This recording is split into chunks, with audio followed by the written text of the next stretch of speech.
좀 듣기에 불편하고 또 좀 그래픽한 이야기로 시작을 하려고 하는데 성도 여러분 해도 되나요?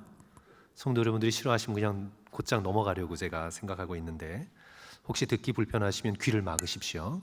Viewers discretion 아니라 listeners discretion이에요.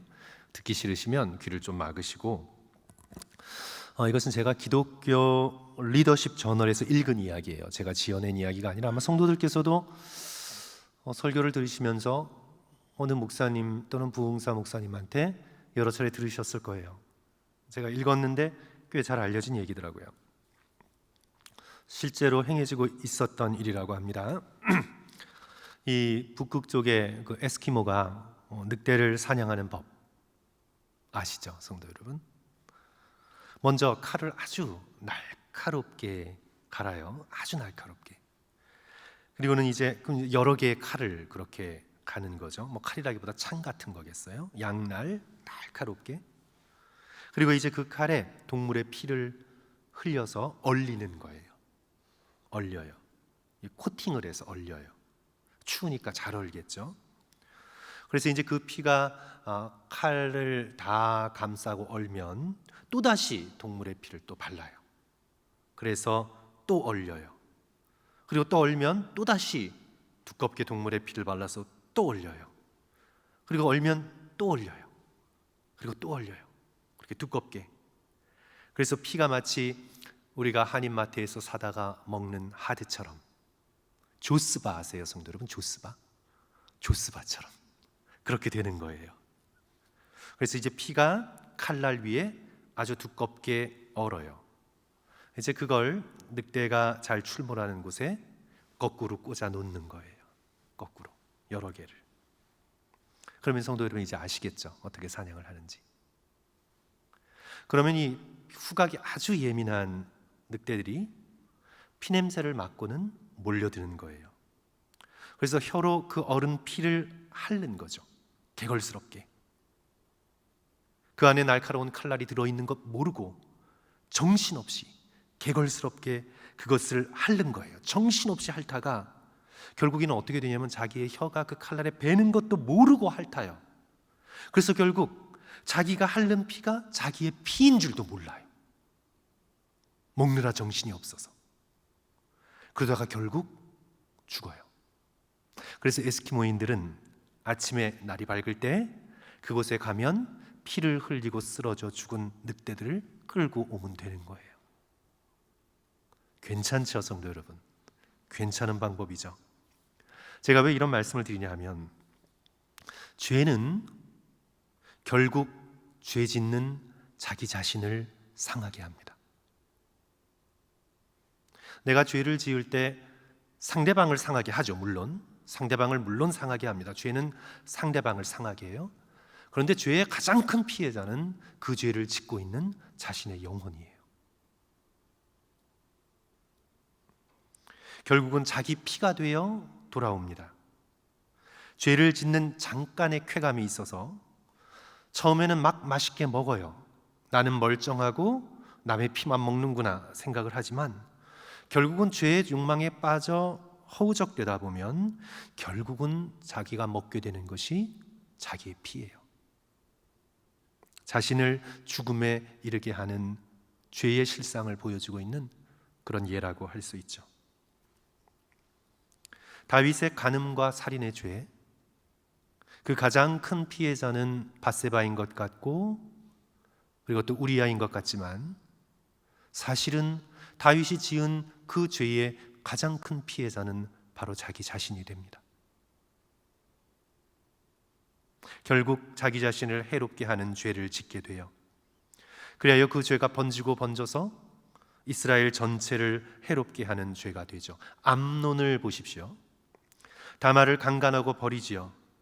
결국 자신이 해를 입게 되는 것입니다. 압살롬에게 죽임을 당합니다. 압살롬 역시 마찬가지입니다. 죄를 죄로 맞받아쳤습니다. 자기는 응징을 한다고 했지만 응징의 방법이 죄예요. 죄로 죄를 벌하면 죄가 커져요. 폭력으로 폭력을 누르면 폭력이 커져요. 그래서 압살롬은 점점점 죄가 커갑니다. 그리고 이제 그는 결국은 아버지를 제거하는 일에 앞장서게 됩니다. 결국에는 자기 파멸의 길로 들어가게 됩니다. 죄가 죄로 이어지고 폭력이 폭력으로 이어져 결국에는 이스라엘 백성 전체가 피의 소용돌이에 빠지는 비극으로 오는 본문 말씀이 이어져 가고 있습니다. 그래서 저는 오늘 성도 여러분들과 함께 읽은 이 본문에서 그 참혹한 죄의 종착점을 향해 내다란질 치는 죄의 진행 상황을 함께 조금 목격하려고 하는데, 이제 죄가 더 큰 죄를 낳기 위해서, 폭력이 더 큰 폭력을 불러오기 위해서 잠시 멈추어 있는 상황, 그것이 바로 오늘 본문의 말씀입니다. 오늘 본문에 그렇게 특별히 이거는 엄청난 죄라고 볼 만한 사건이 벌어지지 않아요. 어린아이가 장난하듯 밭에 불을 지를 수 있죠. 그렇죠? 네. 그래서 그것이 이렇게 큰 엄청난 죄로 발전하지 않는 것처럼 보이지만, 이제 오늘 이 본문의 말씀은요, 3년간 그술로 도망갔던 왕자 압살롬이 다시 예루살렘으로 돌아오게 되죠. 돌아왔는데 아버지 다윗이 만나주지 않아요. 2년을 예루살렘에서 기다려도 묵묵부답입니다. 다윗의 군대 장관인 요압을 압살롬이 불러 다리를 좀 놔달라. 내가 여기 돌아오게 하는 것도 당신이 드고아의 여인을 불러 다리를 놓았으니 나로 하여금 아버지를 좀 만나게 다리를 놔달라고 해도 욥도 묵묵부답이에요. 그러니까 이제 욥의 어텐션을 얻기 위해서 욥의 밭에 불을 질러버려요. 그러니까 이제 요압이죠. 요압이 막 달려오고, 그래야 요압에게 아버지에게 갈 수 있는 길을 열어달라고 압살롬이 요청하고, 그래서 결국에는 오늘 본문이 이제 다윗과 압살롬이 드디어 5년 만에 만나게 되는 장면이에요. 이게 바로 33절이죠. 요압이 왕께 나아가 그에게 아뢰매 왕이 압살롬은 부르니 그가 왕께 나아가 그 앞에서 얼굴을 땅에 대어 그에게 절하매 왕이 압살롬과 그 입을 맞추니라. 저는 오늘 본문에서 이 죄가 더 큰 죄로, 폭력이 더 큰 폭력으로 이어져서 결국은 이스라엘 왕국 전체가 스스로 피를 흘리는 비극으로 이어지는데 기여한 두 가지의 드러나지 않은 숨겨진 죄를 오늘 이 본문 말씀에서 성도 여러분과 함께 살펴보면서 우리가 어떤 사람이 되어가고 있는지 우리 자신의 삶을 돌아볼 수 있는 그런 기회로 삼았으면 좋겠습니다.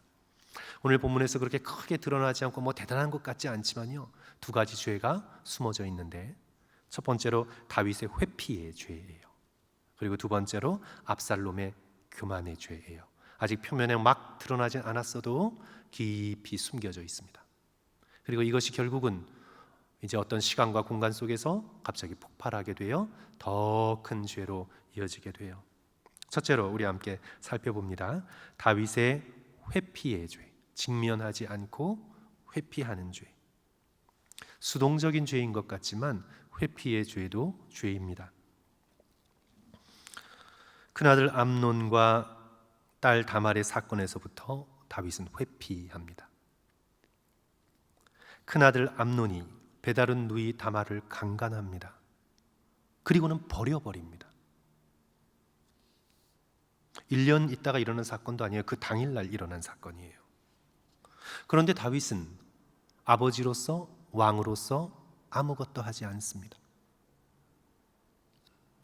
고대 세계의 왕의 가장 중요한 역할이 무엇입니까? 백성들을 선악간에 판단하여서 선을 행한 자에게 상을 내리고 악을 행한 자에게 그에 준하는 벌을 내리는 것, 정의를 이 땅 가운데 가져오는 것이 왕의 가장 중요한 직무 중에 하나입니다. 그런데 다윗은 암논과 다말 사건에서 아무것도 하지 않습니다.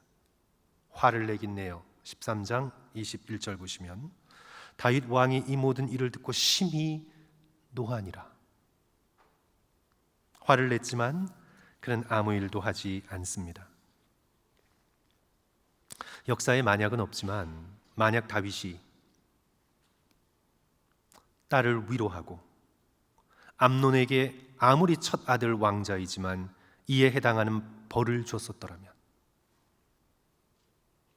만약 그랬다면, 역사에 만약은 없지만 만약 그랬다면 압살롬이 직접 형 암논을 죽이는 데까지 발전했을까?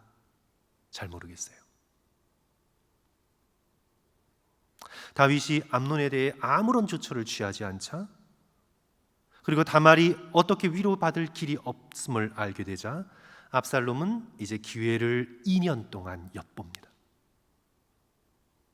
형 암논을 죽일 생각을 하며 2년 동안 기회를 엿봅니다. 물론 암논은 악행을 저질러서 마땅히 죗값을 치러야 하지만 그 죗값이 정의에 의해서 치러지는 것이 아니라 또 다른 죄에 의해서 치러져요. 죄의 값이 또 다른 죄에 의해서 치러지고 폭력이 또 다른 폭력에 의해서 진압되면 죄는 더 커지고 폭력은 더 커지죠. 형제가 형제를 죽이는 비극으로 일어납니다. 죄를 죄로 처리하는 것, 폭력을 폭력으로 처리하는 것, 결국은 앞에 에스키모의 늑대 사냥처럼 복수한 자가 결국 더 많은 피를 흘리며 스스로를 해하는 결과를 가져오게 됩니다. 예수님의 말씀이 기억납니다. 칼을 쓰는 자는 칼로 망하게 되리라. 다윗은 또다시 직면하지 않고 회피해요. 압살롬이 암논을 죽였는데, 아니 성도 여러분, 집안에서 아들을 죽였는데 아버지는 아무것도 안 해요.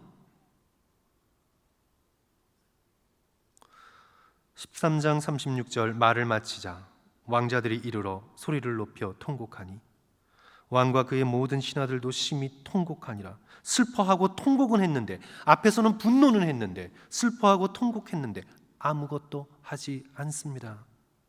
잘잘못을 일깨우거나 잡아서 책임을 묻거나 하질 않아요. 도망갔다고 내버려 둬요. 3년 동안 있다고 내버려 둬요. 성도 여러분, 다윗이 왜 이렇게 무력해졌을까요?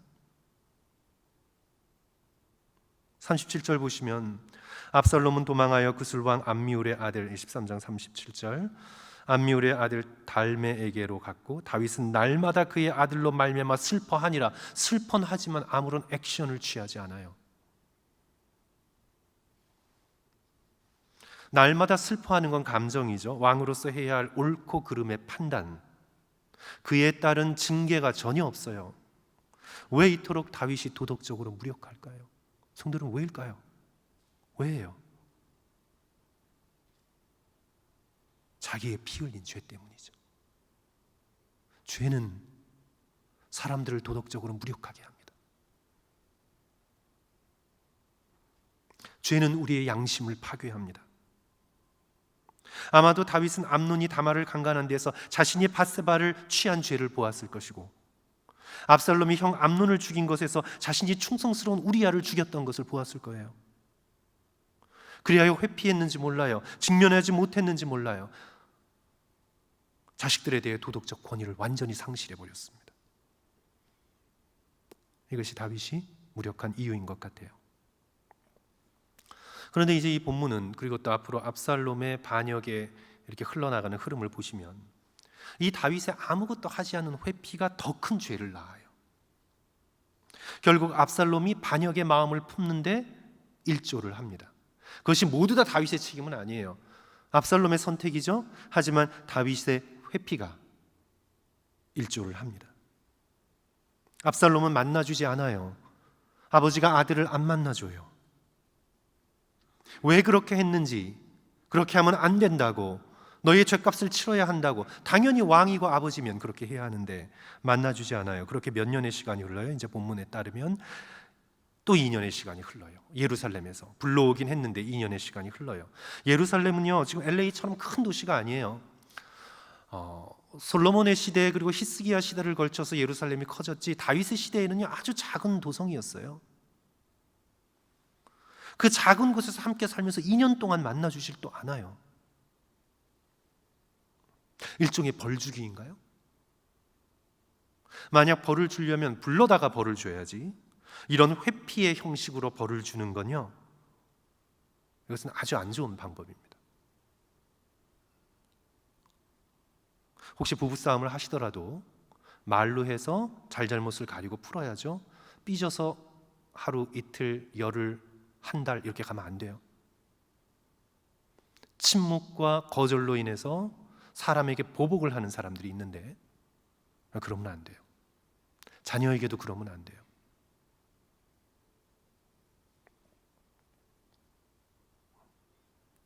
그래서 이런 회피의, 다윗의 회피의 모습이 압살롬의 마음을 더욱 강팍하게 만듭니다.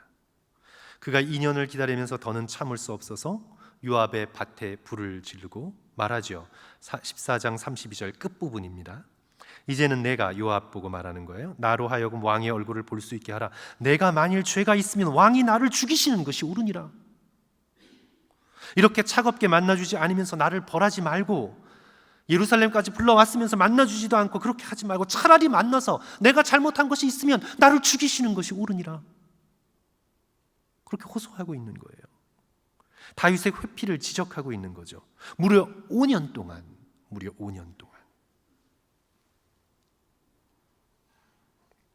그래서 이제 요압의 중재로 예루살렘에서 이제 만나요. 그게 이제 오늘 본문의 끝이잖아요. 다시 33절 보시면, 요압이 왕께 나아가서 그에게 아뢰매 왕이 압살롬을 부르니 그가 왕께 나아가 그 앞에서 얼굴을 땅에 대어 그에게 절하매 왕이 압살롬과 그 입을 맞추니라. 만나긴 만났어도, 입을 맞추긴 했어도 압살롬이 저지른 일에 대한 어떤 말도 없어요.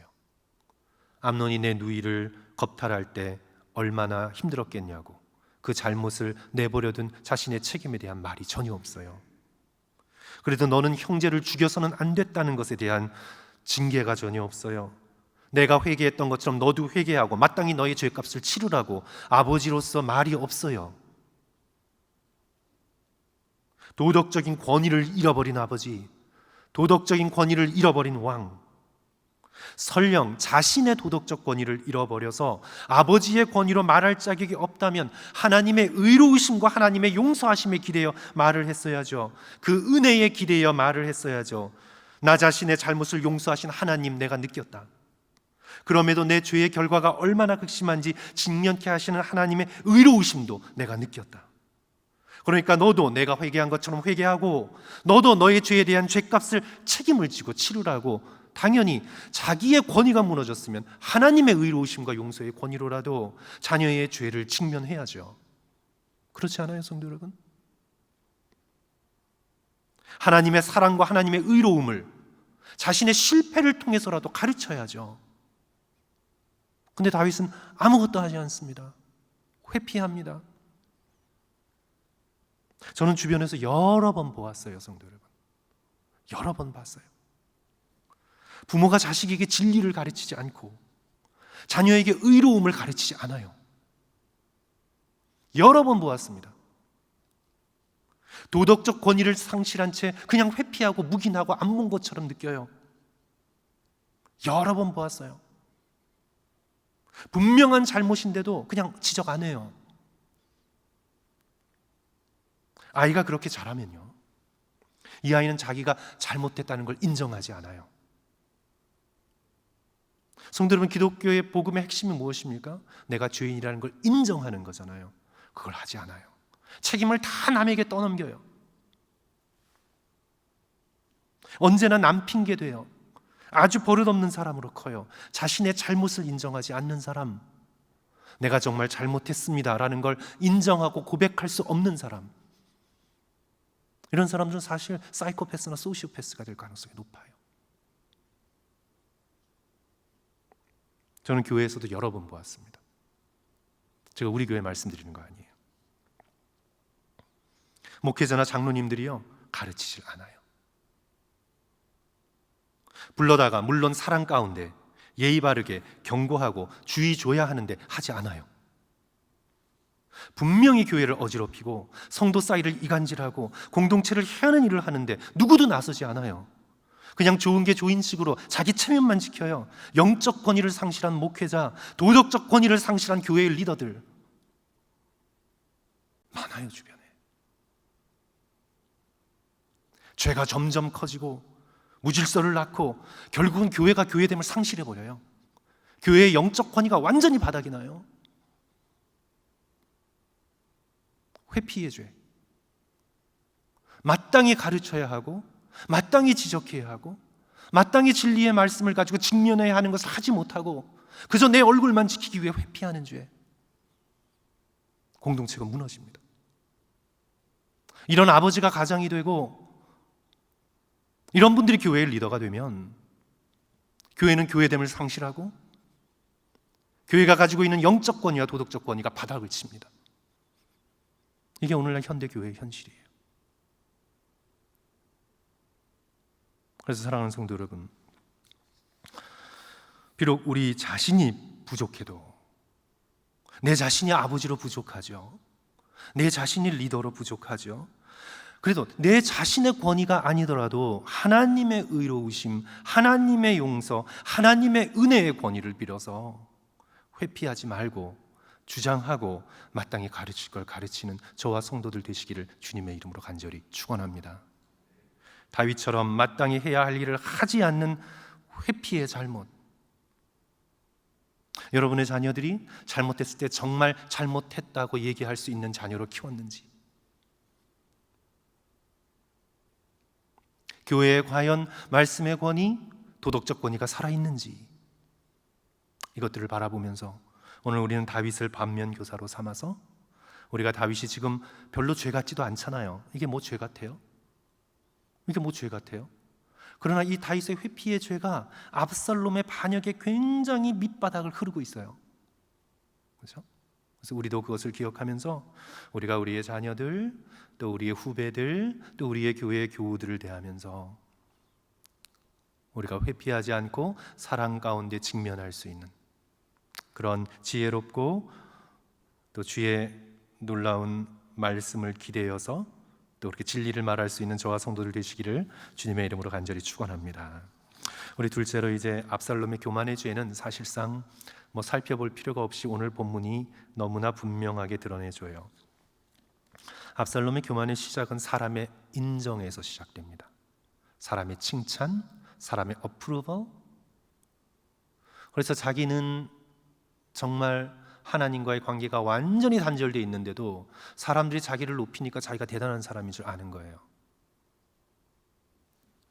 성도 여러분, 하나의 원리가 뭐냐 하면 그 사람의 사람됨은 사람의 칭찬과 비난으로 바뀌지 않아요. 그렇지 않아요, 성도 여러분?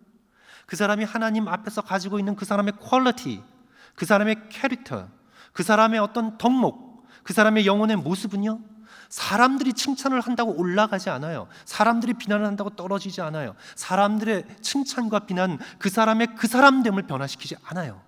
절대. 그 사람은 그 사람으로 머무는 거예요, 하나님 앞에. 그런데 지금 압살롬은 뭐냐 하면 사람의 칭찬이 자기를 높인다고 생각해요. 아니에요. 절대 그렇지 않아요. 오늘 본문의 말씀은 압살롬의 외모에 대한 묘사로 시작합니다. 겉모습, 사람들에게 보여지는 모습. 25절 성도 여러분 함께 읽을까요? 시작. 온 이스라엘 가운데서 시작. 온 이스라엘 가운데에서 압살롬같이 아름다움으로 크게 칭찬받는 자가 없었으니 그는 발바닥에서부터 정수리까지 흠이 없음이라. 성경에서 여자도 아니고 남자가 아름답다, 준수하다 기록된 사람, 성도 여러분 누가 있을까요? 창세기의 요셉 맞아요? 그 다음에 또 사무엘상 6장 12절 보시면 다윗의 얼굴을 가리켜 그 빛이 붉고 눈이 빼어나고 얼굴이 아름답더라. 다윗. 그래서 아마도 이 압살롬의 외모는 아버지 다윗에게서 받은 건 것 같아요. 또 그는 자신의 아름다움을 그의 딸에게 전해주었습니다. 자기 누이의 이름과 똑같은데 27절 끝에 다말을 가리켜 그는 얼굴이 아름다운 여자더라. 아버지로부터 아름다움을 받고 그 아름다움을 또 딸에게 전수해 줬어요. 성경에서 아름답다라고 칭찬한 남자가 요셉, 다윗, 압살롬, 그리고 성도 여러분 또 누가 있나요? 누가 아름답다라는 표현으로 아름답다는 표현으로 남자를 기록하고 있나요? 모세도 아름답다 그랬나요? 제가 좀 찾아볼게요. 네, 제가 확신하지 못해서. 모세가 아기 때 부모가 그 아름다움을 보고 네, 부모 눈엔 또 아름다울 수도 있으니까 어쨌든 모세. 그 다음에 또 제가 놓치고 있는 사람 또 누가 있나요? 뭐 그 정도인 것 같아요. 그런데 요셉, 다윗, 모세, 압살롬 그런데 사람에게 공개적으로 이토록 외모 때문에 큰 칭찬을 받은 사람은 압살롬밖에 없습니다. 압살롬 같이 아름다움으로 크게 칭찬받는 자가 없었으니 보고 싶어요. 도대체 얼마나 남자가 아름답길래 온 백성들에게서 칭찬을 받았을까? 성경이 묘사할 때 마치 대제사장이 아무 흠도 없이 하나님 앞에 서기에 합당하게 구별된 사람인 것처럼 압살롬을 묘사하기를 발바닥에서부터 정수리까지 흠이 없었다.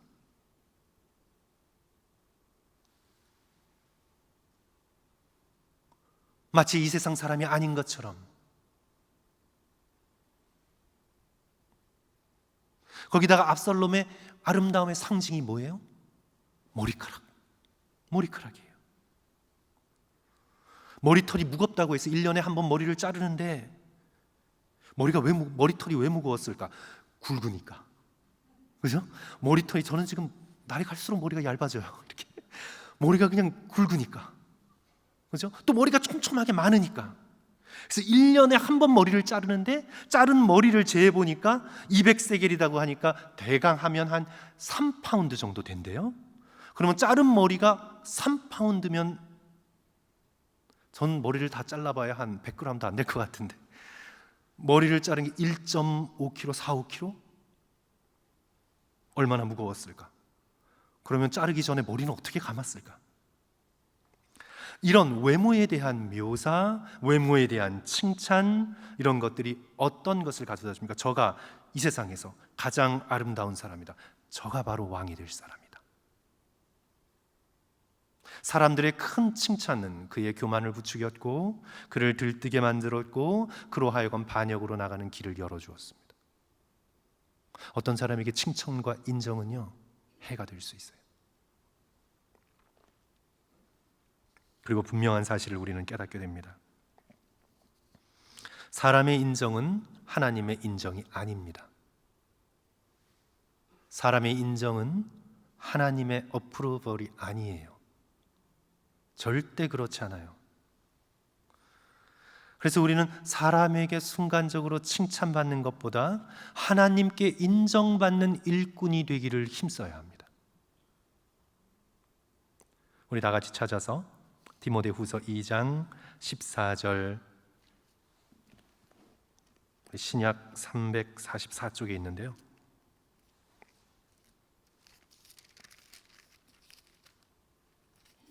디모데후서 2장 14절 15절 말씀 우리 두 절인데 우리 다 같이 한 목소리로 함께 읽겠습니다. 너는 그들로 시작. 너는 그들로 이 일을 기억하게 하여 말다툼을 하지 말라고 하나님 앞에서 엄히 명하라. 이는 유익이 하나도 없고 도리어 듣는 자들을 망하게 함이라. 15절 너는 진리의 말씀을 옳게 분별하며 부끄러울 것이 없는 일꾼으로 인정된 자로 자신을 하나님 앞에 드리기를 힘쓰라. 아멘. 사람에게 인정받기 위해서 이런저런 말로 서로 다투지 말고 그것이 교리이던 신학이던 지식이던 내가 주장하고 있는 것이 옳다고 사람에게 인정받고 받아들여지기 위해서 목소리 높여서 다투지 말고 말싸움하지 말고 하나님께 인정받는 일꾼이 되도록 너 자신을 하나님께 드리라. 사람이 보기에 머리끝부터 발끝까지 흠없는 자가 되기 위해 노력하지 말고 하나님 앞에서 인정받는 일꾼으로 너 자신을 드리기를 힘쓰라. 그러면 성도 여러분, 하나님은 무엇을 보시나요? 하나님은 무엇을 보시나요? 하나님은 절대 외모는 아니에요. 하나님은 절대 외모는 아닙니다. No, 절대 아니에요. 하나님 앞에서는 외모가 아무 소용없어요.